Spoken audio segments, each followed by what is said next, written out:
Good evening all, and welcome to tonight's TI Technology webinar hosted by Texas Instruments Australia. We're really excited to bring you this webinar, which is entitled Tasmania Exam Readiness General Mathematics TASC 3 course with our excellent presenter, Tim Grabowski. My name is Peter Flynn, and I'll be your host for this evening. Just to introduce our panelist, Tim.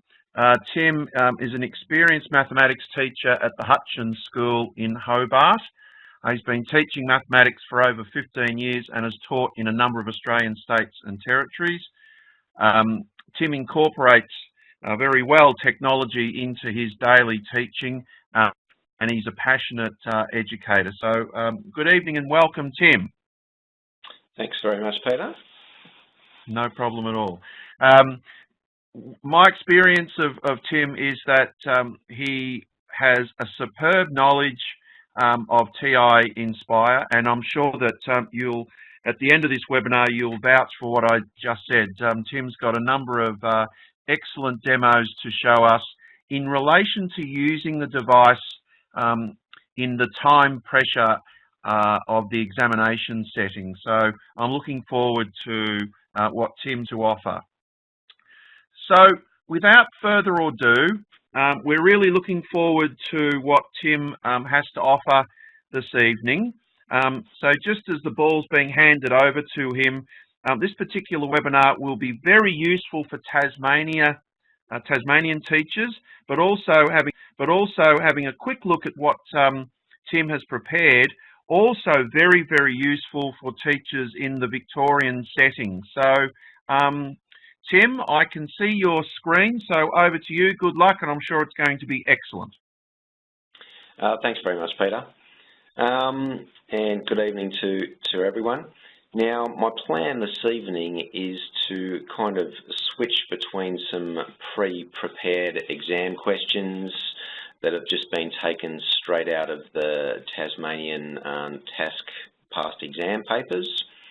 And we'll work through those. There's quite a few there, and look, we may or may not complete all of them. But after this event, all of these files have been pre-prepared as a TI-nspire file, so they're all available to download from the webinar on demand after the event once it goes up onto the website. So that's all available to download later.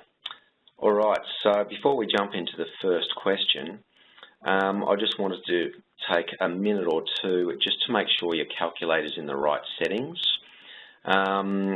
So if we just look at the home screen here, the most important thing to do is just to get our settings right to start with for the general maths course.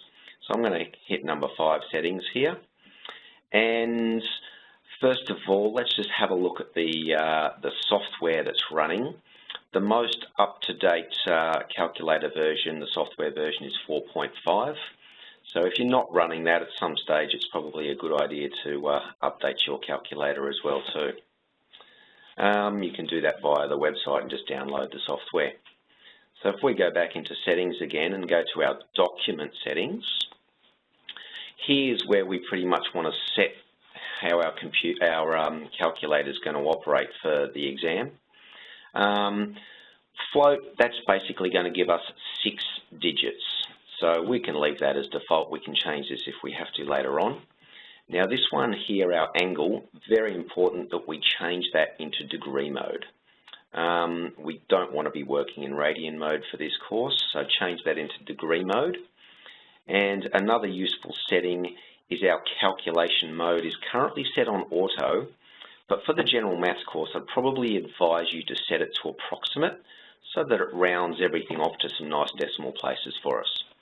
Now I'm going to click Make Default, and by doing that, it will mean that every time I turn my calculator on and off, I will have these settings stored, which is nice and convenient.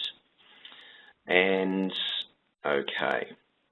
All right, so I'm going to go to the first exam question that we've got here. And we've got some bivariate data analysis, and we're going to go through this. You can see up the top here, this is out of the 2015 exam. All right, so Leonie's measured some tread depth on her car, and we've got the distance that she's driven and the depth of the tyre tread. And it's going to ask us a series of questions about this kind of data that we've got here. The first thing it's asking us is which is the dependent response variable. Now that's important so that you get your axes correct. If you have a look here, sorry, I've just changed that scale. All right, our dependent variable is our tyre tread. It depends on our distance that we have driven. So that's how we would answer that one. All right, state the linear equation for the line of best fit for this data. So what we want to do is a scatter plot and then put in the line of best fit for this data.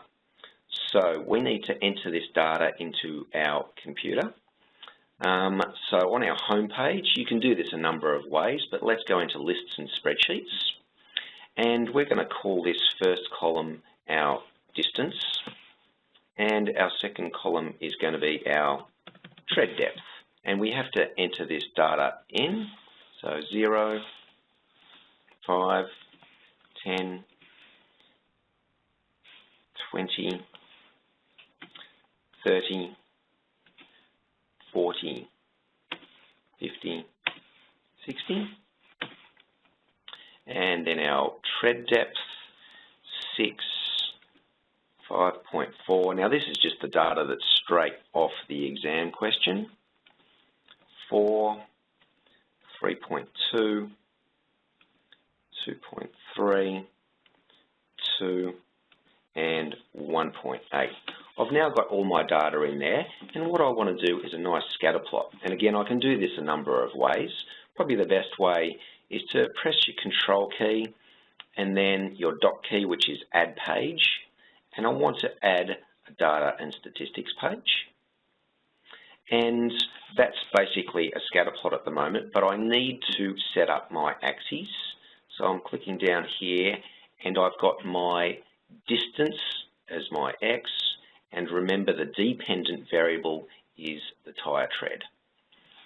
And there's our scatter plot similar to what's given in the question here. Now we need to state the linear equation for the line of best fit. We're going to do this a couple of ways. We can get our regression equation straight onto this scatter plot by going Menu, Analyze. We're going to do a regression. Argument must be in a specified domain. So Menu, Analyze, Regression, Show Linear, and there is our linear regression of that line going through those points. Now you may or may not see the R² value there. Now if you can't see that R² value, we can turn the diagnostics on. So if you hit your menu key on your calculator, and I think it's under Settings from memory, we'll go to Settings, and here we can turn our diagnostics on or off. Now if you tick that box and make default, it will keep that R² value there, which is very useful. Now here is our equation of our regression line, and that's pretty much the answer that we're going to put into here. There's our linear equation for the line of best fit. Give your answer to 3 decimal places, and again just round off your equation there to 3 decimal places. All right, the other way that we can do this that's also useful is if we go back to the table that we've got here in our lists and spreadsheets, we can do the same statistics on this table. So if we hit the menu key, we're going to look at statistics, we're going to do some stat calculations, and we're going to do a linear regression. We need to tell the calculator what is what.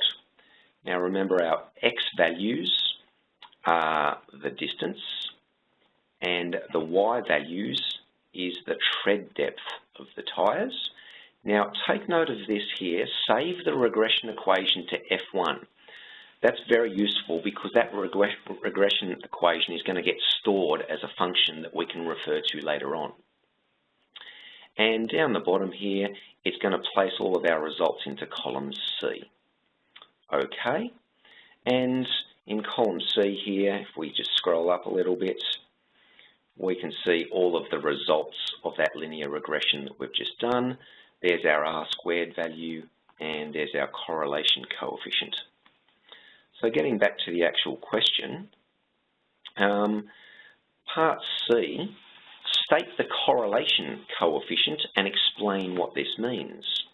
Well, looking back at what we've calculated here, there's our correlation coefficient, minus 0.98. And what does it mean?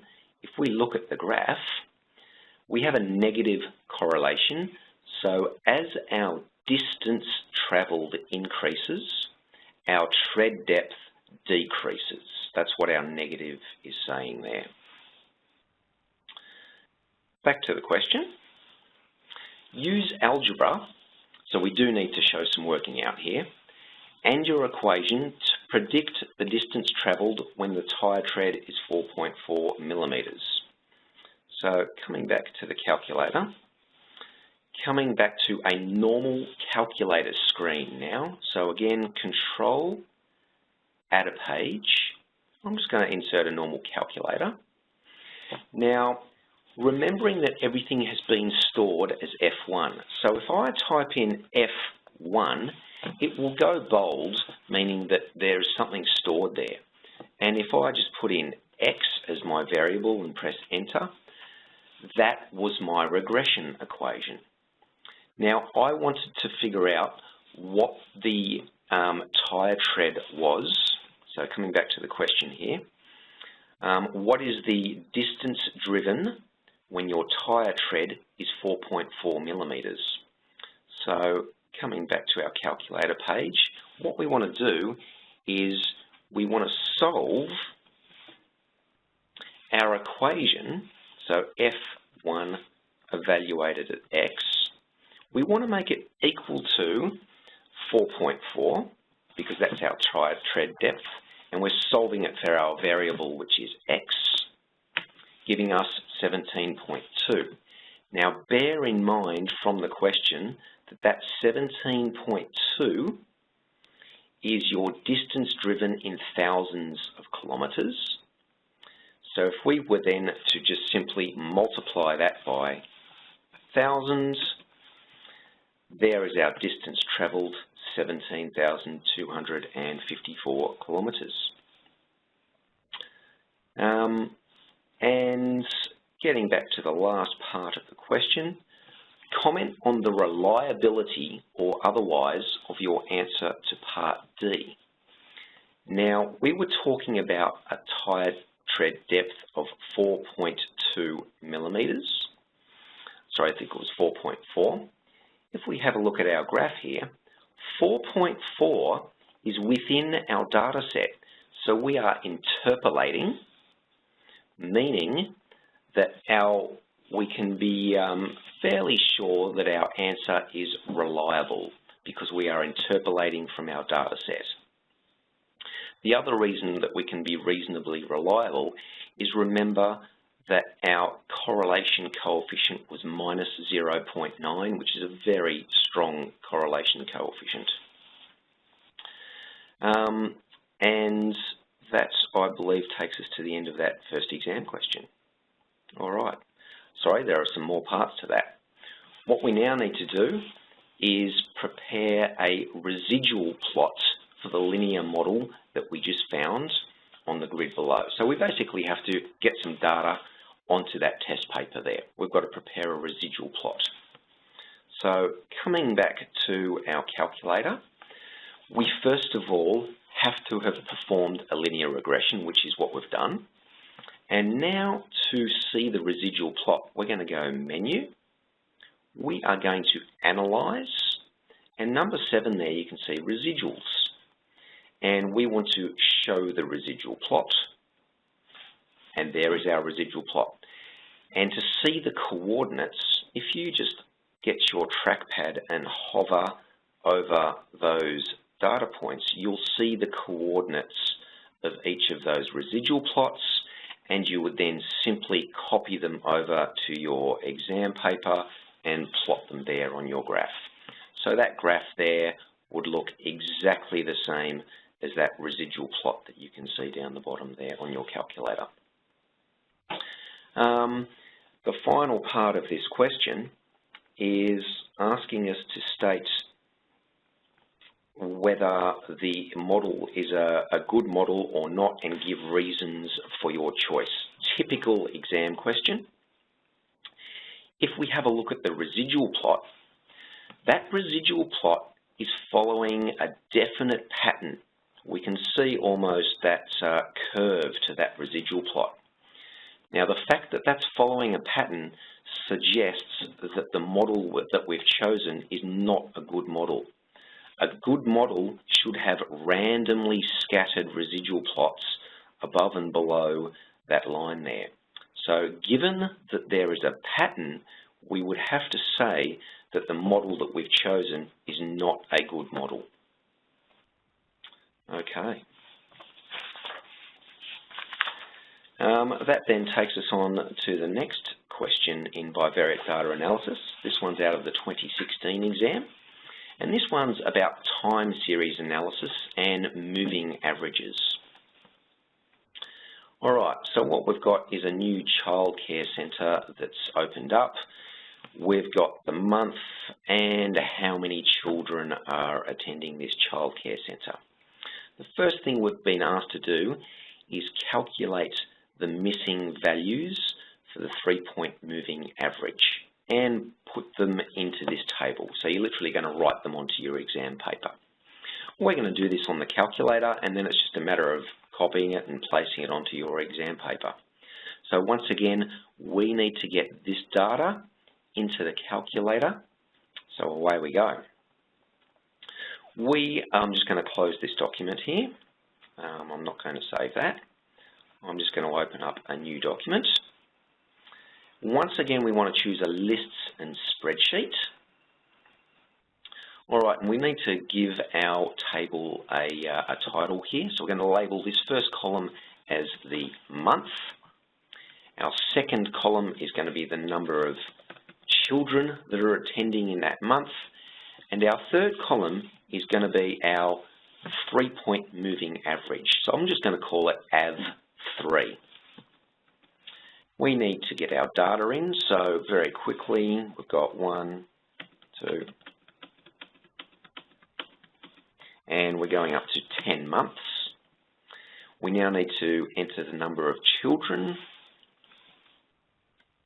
46, 65, 57, 50, 71, 65, 75, 83, and 54. We've got our children in, and now we're going to use the calculator to calculate our moving averages. Now, you'll notice on the test paper that the first box is blanked out, and so is the last box. That is because when we're calculating a 3-point moving average, we are going to average the first 3 numbers, and our answer is going to go in our second row there. So our first and last entries won't appear. So we come over to the calculator, and it's very much like an Excel spreadsheet. We're going to enter an equals sign because we're going to put a formula in. So equals, and we're going to add the first 3 numbers together. So I'm going to put some brackets in, and we are going to add that number. So I'm just going to click on that cell. So there's cell B1. Coming down here, I'm going to add on cell B2, and then I'm going to add on cell B3. And now I need to divide that by 3 because that's going to calculate my moving average for those first 3 points. Enter, and there is my first value. And you can just check whether you're right or not By having a look at the exam question, they've filled in the first few for you, so you can check whether your formula is going to be correct. We now need to fill this down. So over that number there, press the menu key. We're going to go to Data. We're going to Fill. And you simply just get your cursor and arrow down until you get to that second last box. Hit Enter, and it will fill our formula down for us. So what we can then do is simply copy the numbers from our calculator onto our test paper there, and we've got our 3-point moving average. So that's our first step. What we then need to do is plot those points on this graph. So that blue line there is the actual children that are attending each month, and our other line here is going to be our 3-point moving average. So we can fit both of those onto that graph. And once again, to see that, what we can do is another scatter plot. So if I add in a new page, Control Add Page, I want to add in a data and statistics page. Down the bottom, I want my month number. And on the side, let's first of all look at the children. There are the children. Now, if you have a look at the exam question, they've connected the data points with lines. We can very simply do that by going Menu, Plot Properties, Connect the data points. And now we've got lines. What we now need to do is get the moving average onto that graph as well. But there will be a little bit of a hiccup here that we need to fix first. If you have a look at your table of values, you will notice that we don't have a moving average for this first month or the last month, and that is going to create a bit of an issue when we try and graph it. So what we actually need to do is remove that first row and the last row before we graph it, because otherwise we're going to get an error message appear. Now, the other thing that we've done on the calculator is that is a formula in there. It's not actually a number. So I'm very quickly just going to type over those numbers with the actual number. So I'm actually going to type in 54.3, hit Enter. And I'm just very quickly going to do that for each of the other ones, and you'll see why. So 56, 57.3, 59.3, 62, 70.3, 74.3, and that last one's 70.7.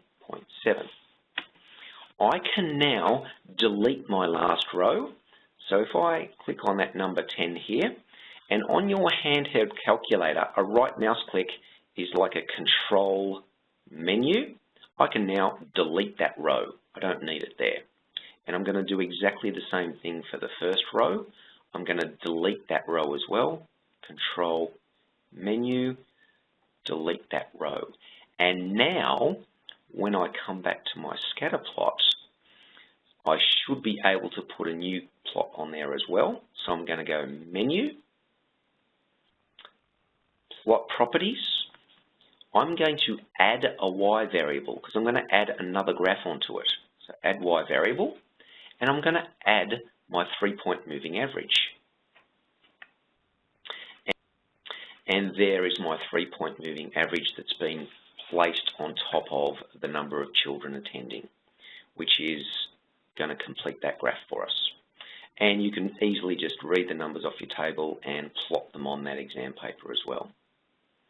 All right, the next thing that we need to do is determine the equation of the trend line for that 3-point moving average. Give your answers to one decimal place. All right, so for that trend line there, again, there's a number of ways we can do it, like in the first question. I'm going to just remove the children, the blue dots there, because it's going to get a little bit messy. So over here, I'm going to hit my menu key, plot properties, and I'm going to remove a Y variable. And what it's done is it's removed the last one that I did. I'm going to come over here and just change children to my average, and that's my 3-point moving average. And now, as we did with the first question earlier on, we're going to add the regression line.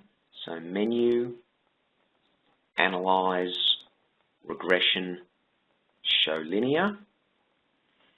And there is my regression line for my 3-point moving average. So the question is saying, determine your regression line. We've just done that. Give your answers to 1 decimal place. We can do that. So now it's asking us to use that equation to forecast the number of children that would be tending in October of the same year. Okay, so coming back to the question, October is going to be the 10th month. So we need to substitute 10 into this equation. Again, coming back over here to our table, I'm going to do what we did earlier on and do a regression in our table. So menu, statistics, stat calculations, linear regression, and we are doing the month as our X. We are doing the 3-point average as our Y. It's going to save it as function 1, which is important that we remember. And I'm going to paste it into column D because that's my first free column that's available. Okay, and there it is there. So if I now go to a calculator page and type in F1 again, there is the regression equation for my moving average. Now it's asked me to estimate, so looking at the question, it's asked me to estimate how many would attend in October. So if we come back, October is our 10th month. So we're just going to substitute 10 into that equation. 76.3, so we're talking about children, we would say 76 children. The Child Care Centre manager finds that they cannot cater for more than 100 children. Show using algebra in which month this would occur. So we can't have more than 100, so we're going to come back to the calculator. And again, like in that first example this evening, we're going to solve our function, which is our regression equation, being equal to 100 for X. So what we're doing is we're saying we've got 100 children, what month will that occur? And it's going to occur in the 18th month. Now the 18th month, we need to put that back in the context of the question. The 18th month would be June of the following year. That's when you would hit 100 children. Okay. Considering your answers to parts C and D, what I've just done here, comment on the reliability of your answers. Now in both of these questions, we have been using numbers that have been outside our data set. We substituted 10 in, and we also made the equation equal to 100 and got an answer of 18. So we're actually extrapolating. So we would say our answers would not be considered reliable because we are extrapolating. We're using numbers outside the data set that's been given to us. And that's the end of that question there.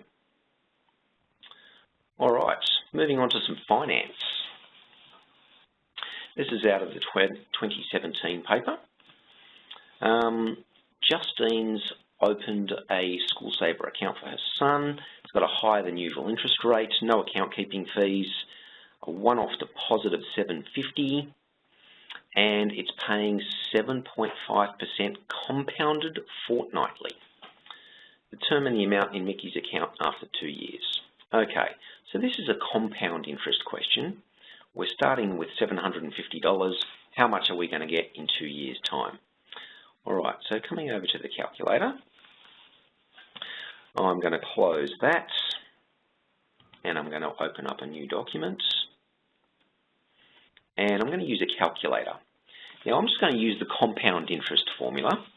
We started with $750, and we're multiplying it by, just using the compound interest formula, 1 plus our interest rate. Now I'm going to insert a fraction here.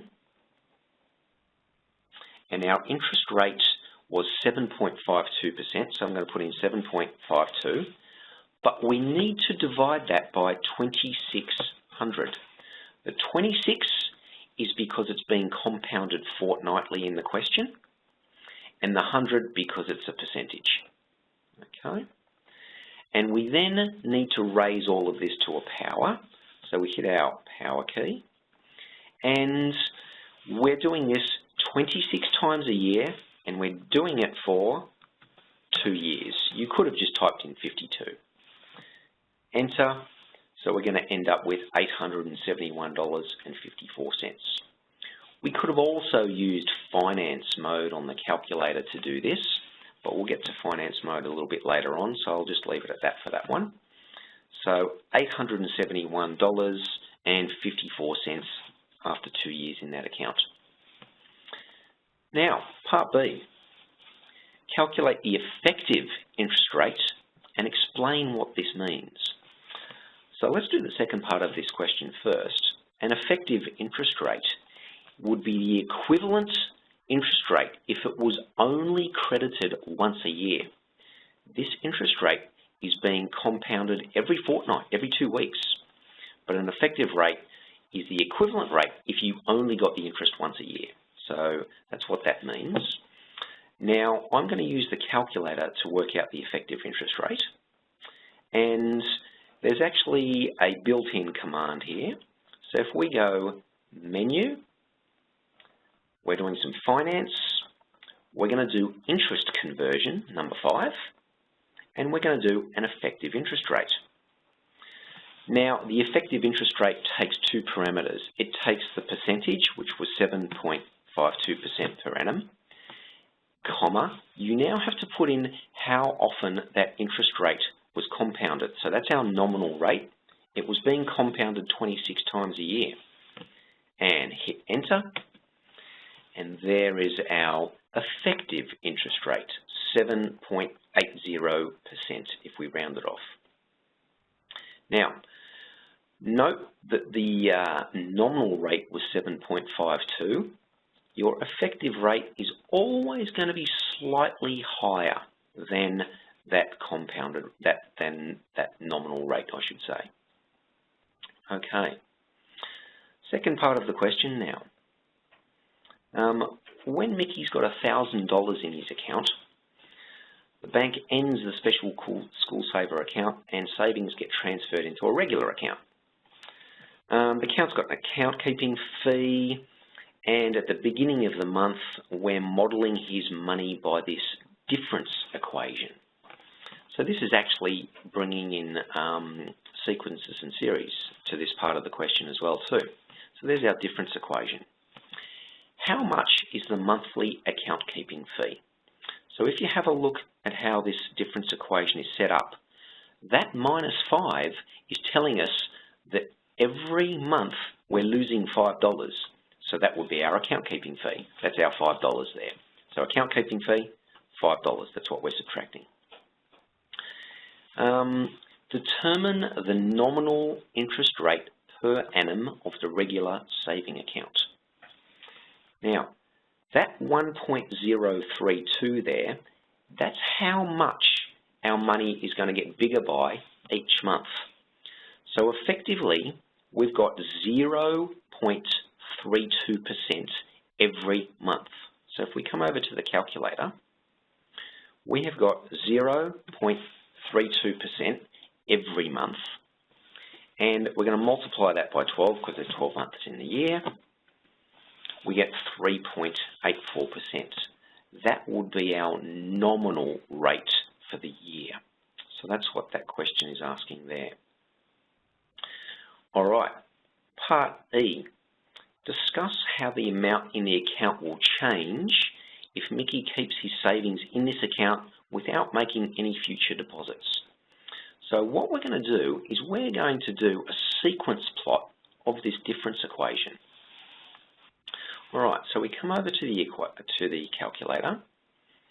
I'm going to add a new page, and I'm going to add a graphs page because we're going to do a plot. Now, by default, you'll always be prompted with a function. We're going to hit Menu. We're going to go to Graph Entry Edit. And number 7 you'll see there is a sequence. And we're going to plot a sequence, number 1. We need to enter that difference equation into the calculator. All right. So again, by default here, it's calling it U1. All right. We're going to put in a +1 there because our formula was Tn plus 1. We've now got 1.0032. So coming back over here, we've now got 1.0032 multiplied by U1. It's important that you've used that U1 because we're setting up a difference equation. And now brackets N. And the reason we're putting an N there is because we've got an N there. And then we've got to subtract 5, and we're starting with $1,000. So we now have to subtract 5. That's our account keeping fee. And we're starting with $1,000. Now, the other thing to take note of is your step increment here. We're going to step up in increments of 1, which is what we want. That starting value is 1. So in the question, our starting value is also 1. So it's important that you take note of that starting value there. So coming back over here, we're now going to hit Enter in a minute. But what we're going to do before we hit Enter is we're just going to change that 99 to see how things are changing over, say, a period of 12 months. Now remember, this difference equation is how much money you have every month. So I'm just going to change that to 12. So effectively, we're going to get a plot over the first 12 months. I'm going to hit Enter. Now, 9 times out of 10, you won't see a thing because it's off your screen. But very quickly, we can go Menu, Window Zoom, and you'll see number, or Part A, I should say, down there, Zoom Fit. That will fit our data very nicely to our screen. And there is our sequence plot of how our money is changing. Now, getting back to the question, it's saying discuss how the amount will change if he keeps his money in this account. All right, so looking back over here, we can now trace these data points. So I'm going to go Menu. You'll see number 5 there is Trace, and I'm going to do a graph trace. And what it's done is if I hit my left and right arrows, I'm basically jumping between each of the data points on that sequence plot. And it's giving me the coordinates down here. So at the moment, it's basically saying after 3 months, I'll have $996. So there's your first month. You're starting with 1,000. Second month, 998. We can see how our money is changing. And so the question's saying, discuss how the amount will change. So looking at that sequence plot, we can clearly see that from month to month, our account balance is getting lower and lower. And the reason would be that your account keeping fee, that -$5, is more than the interest that you're earning on the account. So we're actually going backwards in that account. All right. Getting on to the next question, another finance question. Ivana wants to invest $20,000 for 3 years, and we've got a couple of bank accounts there. So using effective interest rates, compare these two amounts and determine which bank she should invest in. So Bank A, 2.52% every month. Bank B, 2.5 every half a year. So we have to compare effective interest rates again. So coming over to the calculator, I'm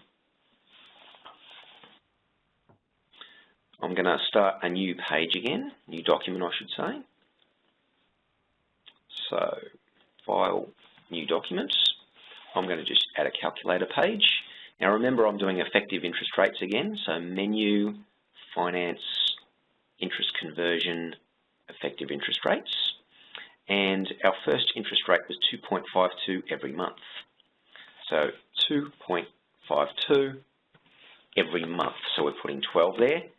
There is our nominal interest rate. We now need to do the same thing again for the second account. And we can actually just go up and grab that, hit enter, and just edit that. Our second account was 2.55 half a year. So 2.55 half a year, so that's twice in a year. There is our nominal rate. We can now make a direct comparison between those two rates because they're effective interest rates.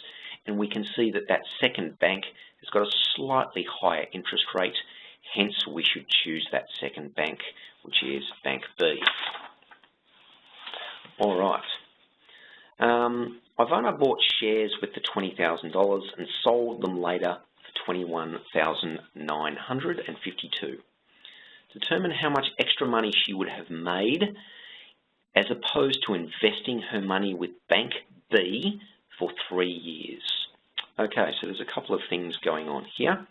We first of all need to figure out how much money she would have made if she invested in Bank B. So we started with $20,000. So coming back over to the calculator, this is purely another compound interest question. We started with $20,000. We're multiplying by 1 plus our interest rate. And our interest rate for Bank B was 2.55 half a year. So 2.55 divided by 200, because it's twice a year and we're changing it that percentage into a decimal. And we are investing this money for 3 years. So we need to raise that to the power of 3 years, but it's actually twice a year. So you're raising it to the power of 6. So in that account, she would have had $21,579. But because she bought shares, she's made more money out of that shares. So we now need to subtract that amount from the amount we've just calculated. So 21,952. So 21,952 minus that amount that we just calculated there. And $372.39. So how much extra money did she make? $372.39. All right. Now, if instead Ivana invested her money at 4.4% compounded annually, generate a recurrence equation representing this situation. All right, we went through the scatter plot previously, so just generating that recurrence equation, we would basically be saying that our Tn plus 1 term would be equal to, now we're going up by 4.4% every year, so it's going to be 1.044. So there's our 1.4%, sorry, 4.4%, and we're then multiplying that by Tn, which is our previous term, and we are starting with, so T0, we're starting with our $20,000. And there's our difference equation for investing that money there. Okay. All right, now we did plot one of those before, so I'll avoid plotting that so we can get on to another question. All right. Our second finance question. Now, this is a savings question where we're going to use the finance mode on the calculator. Sophie wants to save up to buy a new car for $25,000 in 5 years' time. She's making deposits of $290 into an account. that's paying 3.2% per annum monthly, okay. How much will Sophie have saved after 5 years? Now we're going to use finance mode on the calculator to do this question. So we're putting $290 into an account, there's our interest rate, we're getting it monthly. So coming over to the calculator, once again I'm just going to open up a new document and calculator page. All right, so to get into Finance Solver, we're going to go Menu, Finance, Finance Solver. And you've got this little pro forma that appears. Now, if you recall from the question, Sophie is saving some money and she's putting in the money for 5 years. So we're going 5 years, but she's doing it every month. So we need to multiply that by 12. You can just type in 60. But 5 years, 12 months in a year. Now, you can click in the next box. I just like hitting the tab key to go down to the next box. Our interest rate in the question was 3.2% per annum. So we're typing in 3.2, tab. Now our present value is what we're starting with. We're starting with nothing, so 0, tab. Now your payment is how much you're putting into that account. Now it's important that we get the sign right here. We are putting in, so we're putting out of our pocket, so a minus sign because it's coming out of our pocket. We're putting in 290. So people get confused between whether that's a plus or a minus, but if it's coming out of your pocket, it's a minus sign. Our future value, that's what we're going to be calculating. So we're just going to leave that as a blank for the time being and come back to it. Now our PPY is our payments per year. We're doing this monthly, so our payments per year are 12. That's how often our payments are going in, 12 times a year. Tab again. Now, generally speaking, these two numbers will always match up. It's rare that you'll get a question where these two numbers do not match up. Our CPY is how often our money is compounding, and our money is compounding every month. So that's why we've got a 12 there as well.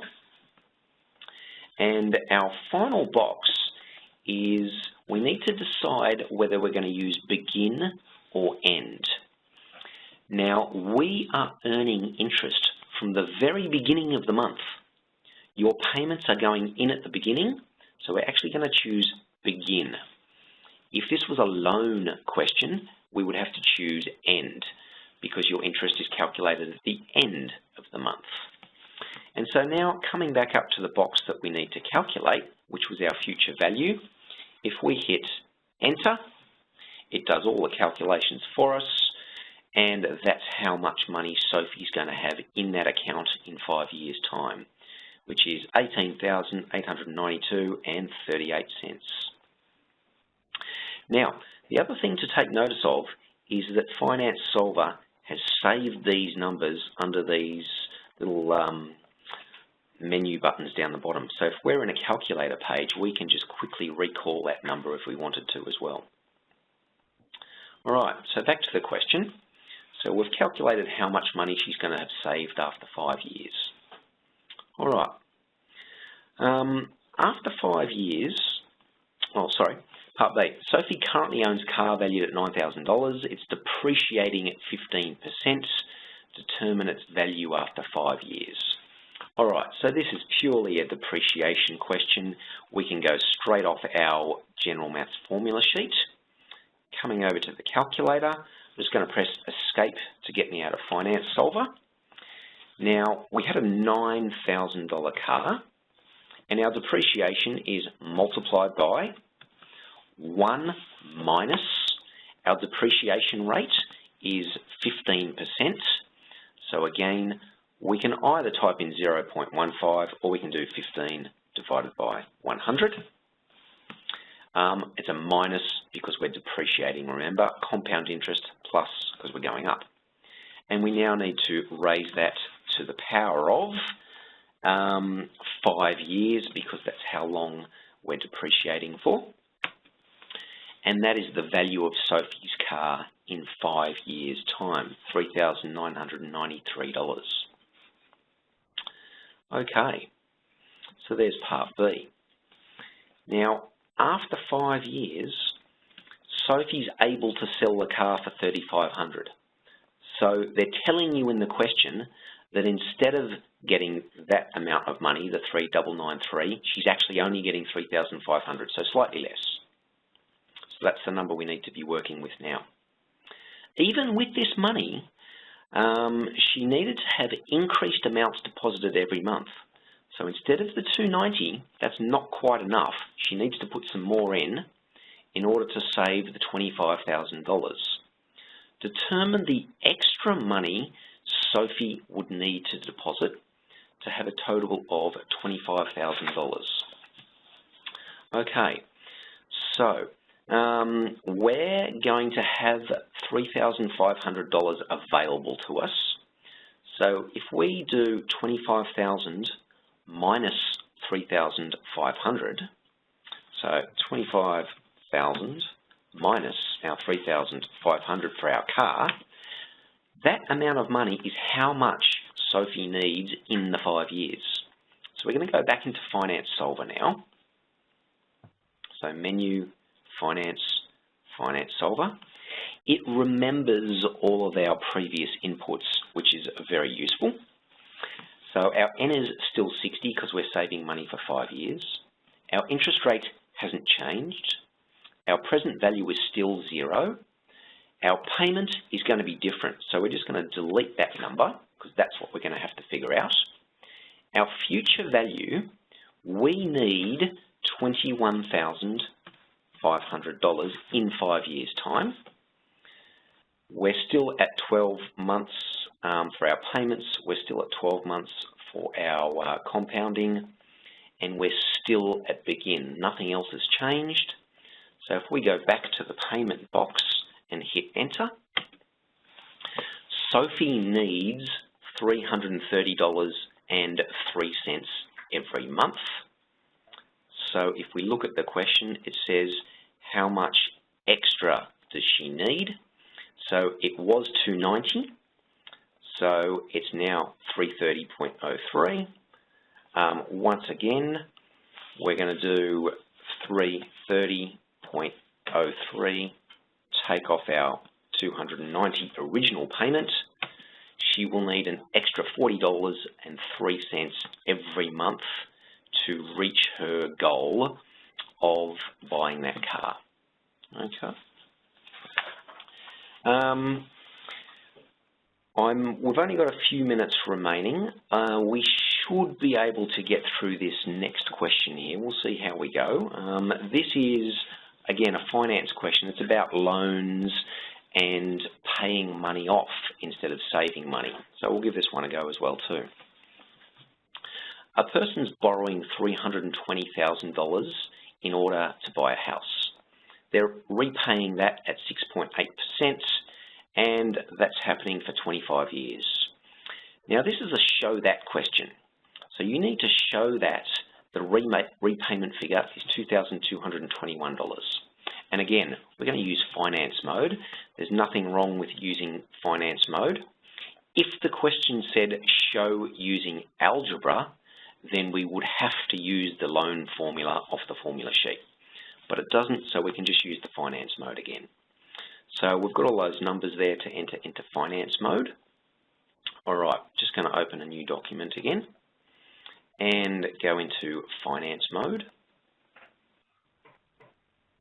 All right, now we're doing this for 25 years and we're doing payments every month, so 25 times 12.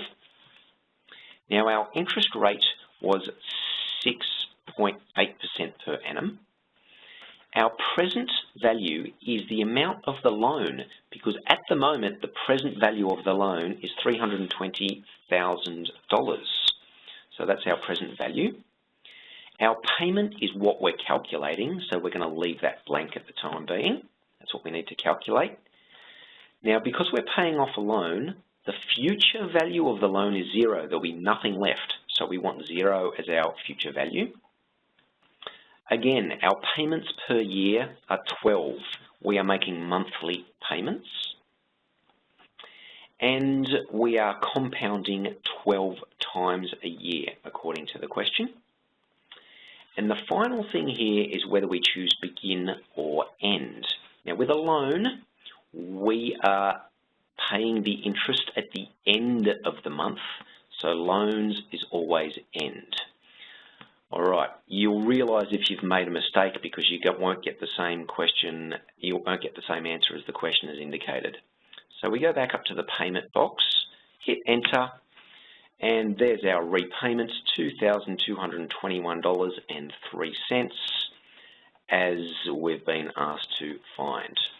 So to answer that question, you would literally copy down your finance solver inputs from your calculator screen onto your exam paper, and that is enough. You have showed how you have calculated that figure. Now the repayments over the first 5 years. This is purely a matter of multiplying your monthly payment for 5 years. So if you come over to the calculator, escape to get out of that, it was 2221 every month. We're doing that 12 times a year, and we're doing that for 5 years. So we're multiplying that by 60, and we're paying $133,260 over the first 5 years. So there's our total repayments over the first 5 years. Now the second part of the question is always going to be how we can save money. All right, they've lowered the interest rate. So instead of 6.8%, we're now looking at 5.2%. They're deciding to keep the same monthly payments. How long will it take to pay off the loan? So there are two things we need to do here. We first of all need to calculate how much of the loan we still owe after the 5 years, because we can't figure out how long that's going to take until we figure out how much money we still owe. So coming back over to the calculator and going back into finance mode, so finance solver. After 5 years, there are 20 years remaining. So we've got 20 years left, and we're multiplying it by 12. So the time here is always how much is left, not how much has elapsed. A common mistake is to put 5 in there instead of 20. There are actually 20 years still to go. Our interest rate is still 6.8%. It has not changed yet. Our loan is what we're trying to figure out, our present value. So we're going to delete that. That's what we're trying to find. Hit tab. There's our payment. It's 2,221. Our future value is 0 because we're paying the loan off, and nothing else should have changed. Coming back to present value, we hit enter, and we still owe $290,962. We still owe that amount of money. That's the first part of what we have to do. Now, it's important that you copy those inputs down onto your answer paper, and you would put those inputs from your calculator onto your paper there. We now need to figure out how much money we're going to save. So, coming back to the calculator, we're still in finance mode. We need to figure out how long it's going to take to pay off this loan. So we're trying to find N this time. So we're going to leave that blank. Tab. This is where we now have our new interest rate. Our new interest rate is 5.2%. Our present value is still what we owe. So that's already there from our previous screen, which is handy. We can leave that there. That's our loan. That's what we still owe. We are still paying the same amount. We're still going to pay the loan off. Everything else stays the same. Nothing else has changed. We come back up here and hit enter, and it's telling us it's going to take almost another 194 months. So remember that answer is in months because that's how often we're paying this loan, 194 months. So to answer the question, again, we would copy these screen calculator inputs onto your exam paper to indicate how you've calculated that. So how long will it take from this point to pay the loan? It will take another 194 months.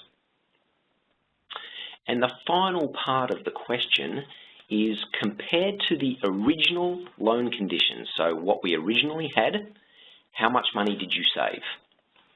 All right, now we originally had 240 months to go. Okay, so coming back to the calculator, I'm just going to escape out of here. We had 240 months. We have just subtracted off 194 because that was our new monthly payment. We have saved 46 months, and we're now going to multiply that by our payment figure, which was 2221 equals 102,000. That is how much money we have saved. We have just saved $102,000 in that time by paying that loan off. Now, I'm going to have to pause there, guys. There were quite a few more questions, but we've unfortunately run out of time. You can actually find all of those files that will be attached to the webinar on demand if you want to download those files.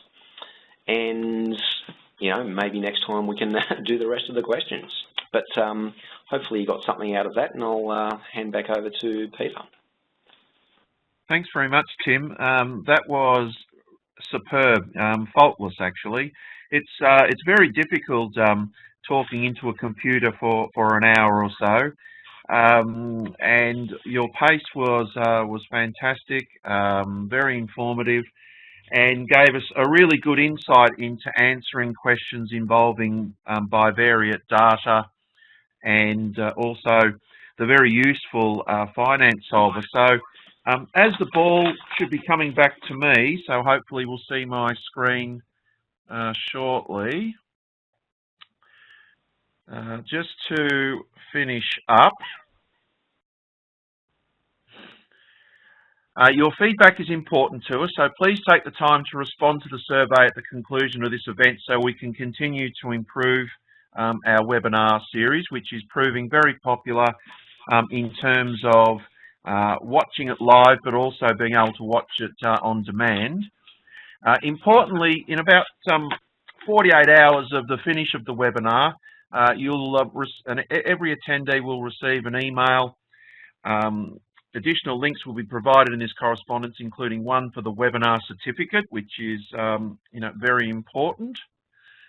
Again, just to remind you of our webinars can be viewed on demand by following that link on the left-hand side of that slide. And we also have a YouTube channel for TI Australia, where there are many, many videos that you can watch, basically showing you how to use particular parts of TI-nspire to answer questions, and also to begin thinking about how you might use Inspire for teaching and learning. If you have any questions about our products or services, you've got the two numbers there if you're in Australia or if you're in New Zealand, and you have the email address as well. So it just remains for me to say thank you very much for watching. Thank you very much, Tim, for your excellent webinar. Thank you, Peter. Okay, and so on behalf of Tim and myself, we wish you a very pleasant evening, and thank you very much. So good evening. Thank you. Good night. Thank you.